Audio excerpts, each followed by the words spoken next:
Welcome students, and in this third lecture we're going to be taking a look at chapter 27, section 4, which focuses on the unification of Japan. So we're looking at the region of East Asia, which includes China, Korea, and Japan, and we're looking at the period of 1450 to 1750, right, which again is marked by the first time the world is globally becoming connected. So prior to this era, Japan was a feudal state, similar to what medieval Europe was like, where you had feuding kingdoms and princes and principalities that were often at war or forming alliances with each other, feudal states. We see that in Japan. And you can see the map here of Japan with all the different divisions, all the different political divisions. At the top, there was an emperor. But the emperor has usually been very weak in actual power. So in Japanese society, the emperor doesn't really hold real power. He's symbolic. The actual ruler was a military ruler, a shogun. And then beneath the shogun were wealthy landowners called daimyo. Okay, so they were the next branch, right? The shogun and the daimyo were the next elite branch. And then, so the daimyo are like the nobles. Beneath the daimyo, there were the hired samurai, who were Japan's warriors. And then beneath them were the peasants, which made up the largest class, the peasants, the artisans. And because it was influenced by China, we also see the lowest class being the merchants, because they produced nothing of their own, right? And so because of this nature of being decentralized, there's often war going on between kingdoms. So one particular shogun wants to unite Japan. He has a dream of uniting the different clans and begins to conquer one state after another. And then later shoguns continue that policy of unification. And it's at the Battle of Sekigahara that Tokugawa Ieyasu, which was the shogun of a powerful state, is able to finally defeat the last of these states that was not allying with the ruler to take control. Now, one of the things that makes this possible is the introduction of gunpowder, and that's going to play a role in the changes that are going to take place in Japan. So with the rise of the Tokugawa shogunate, which becomes the new government of Japan, the first unification of Japan is under the Tokugawa shogunate. We're going to see the declining power of the daimyo. So after powerful leaders unified Japan, they established a temporary military government. So this will rule in place from 1600 to 1867. That the Tokugawa shogun, so from that his descendants will rule until 1867. Prior to this, the daimyo, the regional lords, used to rule as absolute rulers. In that previous map, all those little kingdoms, all those little fiefdoms were ruled by daimyo. And within your part of Japan, you were the absolute ruler. Yes, there was an emperor, but you as the daimyo called all the shots in your part of the Japan. And some of these daimyo had established relationships with the Europeans, and they had access to weapons. And so that created instability, because now some have guns and some don't, and they begin to use those guns against smaller states. So when the Tokugawa shogunate controlled power, one of the ways they centralized Japan. And so now we're talking about comparing this to like Europe and China, right? How do people consolidate power? So here's what the Tokugawa shoguns do. They control the daimyo by instituting a policy of alternate attendance. And alternate attendance required the daimyo to live in the capital every other year. So every other year they had to leave their little region of Japan where they were an absolute ruler, and they had to go live in the capital. Okay? Marriages needed to be approved by the shogun, and that made sure that rival clans didn't unite against a shogun. And then they also restricted trade with the Europeans. So the Tokugawa shoguns are also going to do what China did, and they're going to restrict the trade to Europeans to a port. And that way other shoguns, other daimyo, don't get access to gunpowder, therefore cannot threaten the power of the Tokugawa shogunate. So these are some examples here of the homes of some of the daimyo, right? Very wealthy, powerful landlords. But I want you to be able to compare this. Think about like the Palace of Versailles of King Louis and how he wanted the nobles in his palace so that they could, he could keep an eye on them, but he could also entertain them and keep them so addicted to this lifestyle that they wouldn't pose a threat to him because they didn't want to lose that privilege. Something similar is happening in Japan. The daimyo are trying to outdo each other in the capital. They have to keep up their appearance of wealth, so it forces them to spend a lot of money. Now, while they're in the capital, because they're living there every other year, the shoguns are able to keep an eye on them and know who could be trusted and who cannot. But while being in the capital, it also means that they were away from their home for a year. And that allows the token to have his people having more influence in their homelands than these guys do because they're living in the capital of Edo. And then by spending a lot of this money, they're spending a lot of the wealth that they normally would be spending to build up armies or to have soldiers. They're having to spend it maintaining these homes in the capital. So that was one of the ways that the Tokugawa rulers are consolidating power. And by restricting trade with the Europeans, right, they're restricting the incoming of ideas. So trade with the Europeans is also being restricted to the southern port of Nagasaki. And the shoguns didn't like that the Europeans were trying to introduce their religion to Christianity.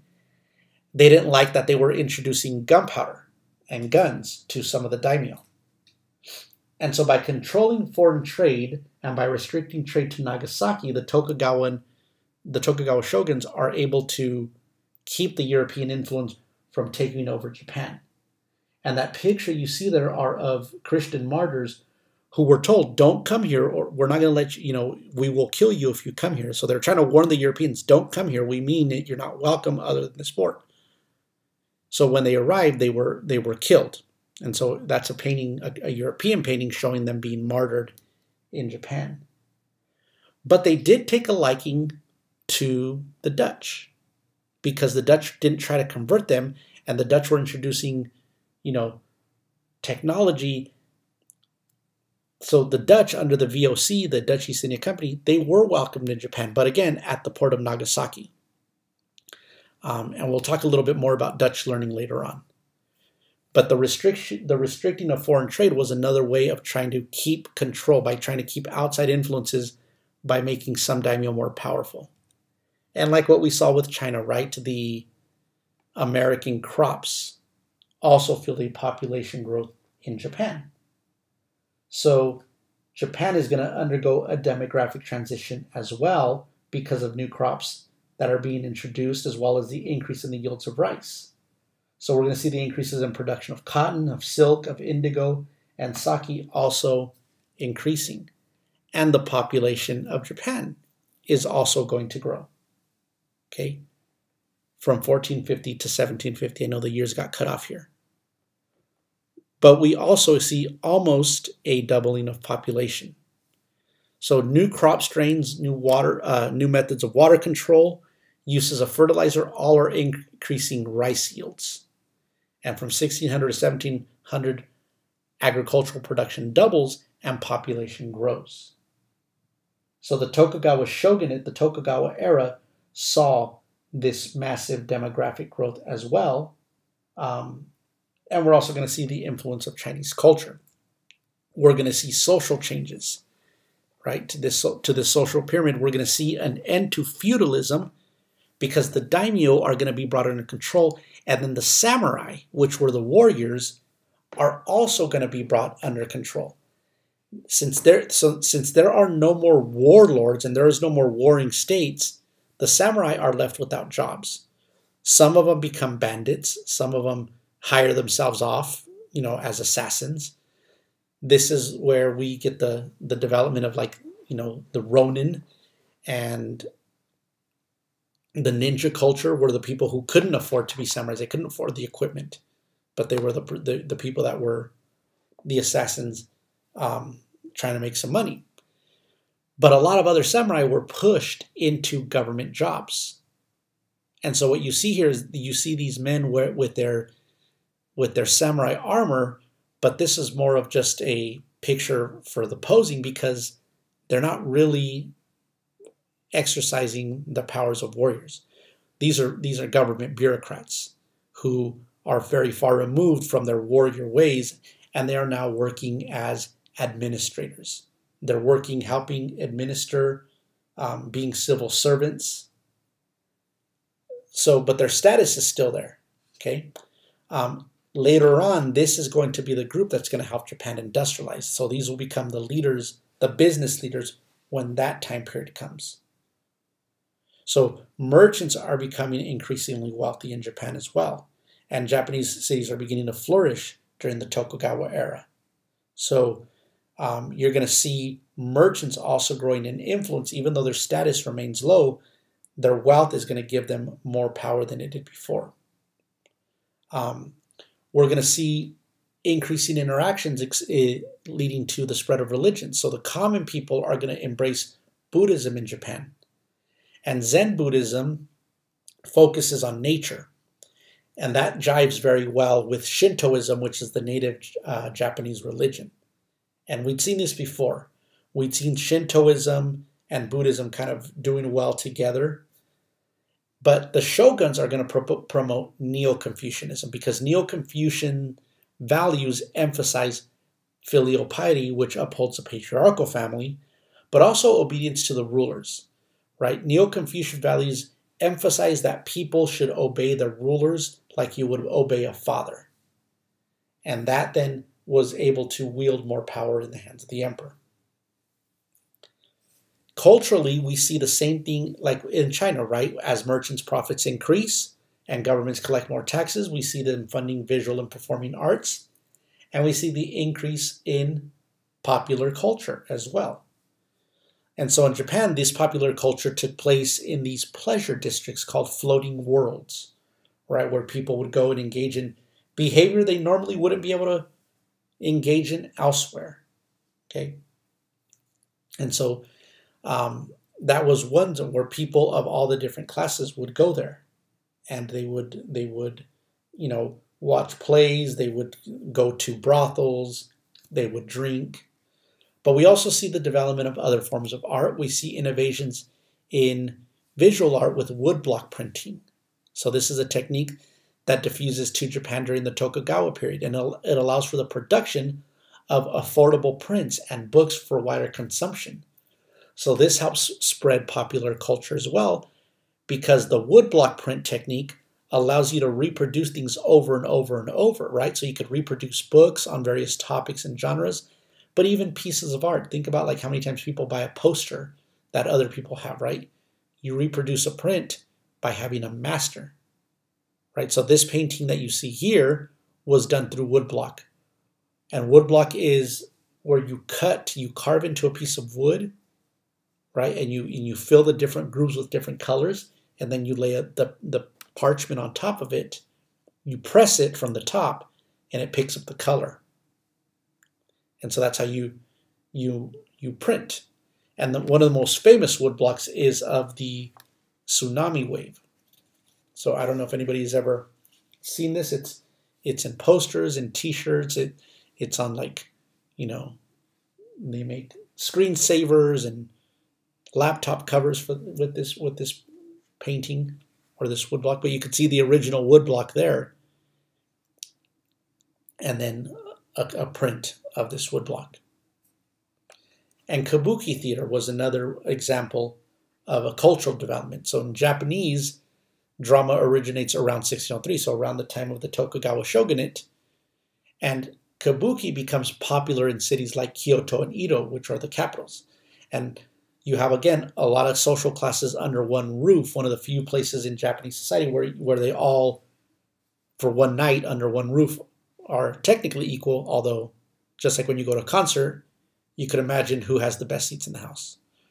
In 1629, female kabuki is banned. So from 1629 on, only male actors are involved in theater.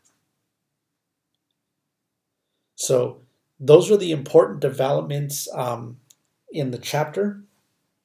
So I did talk about Christianity in China in one of the previous lectures.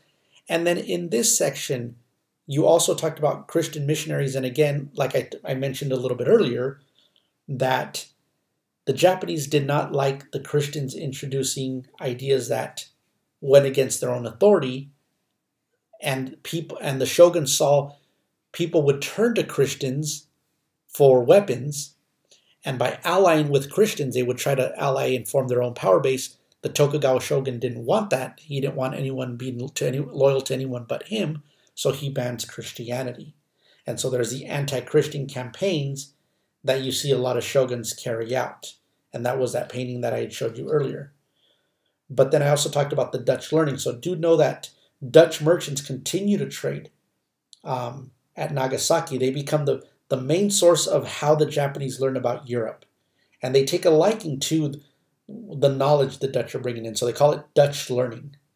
And they're studying technology, gun-making technology, clock-making technology, mechanical, the way mechanical devices work. They translate Dutch medical and scientific writings into Japanese. And they also feel Japanese learning, what they call native learning. So native learning is not replaced. It also becomes an important part of Japanese culture. Okay, so that's what you want to remember from this section. The main focus is understanding, like with the other chapters, how did rulers consolidate power? How did trade impact the society, their social class structure, and their culture? Okay, so I will see you all in class, and that is it for the lectures. Make sure you have your SPICE charts completed and that they're submitted.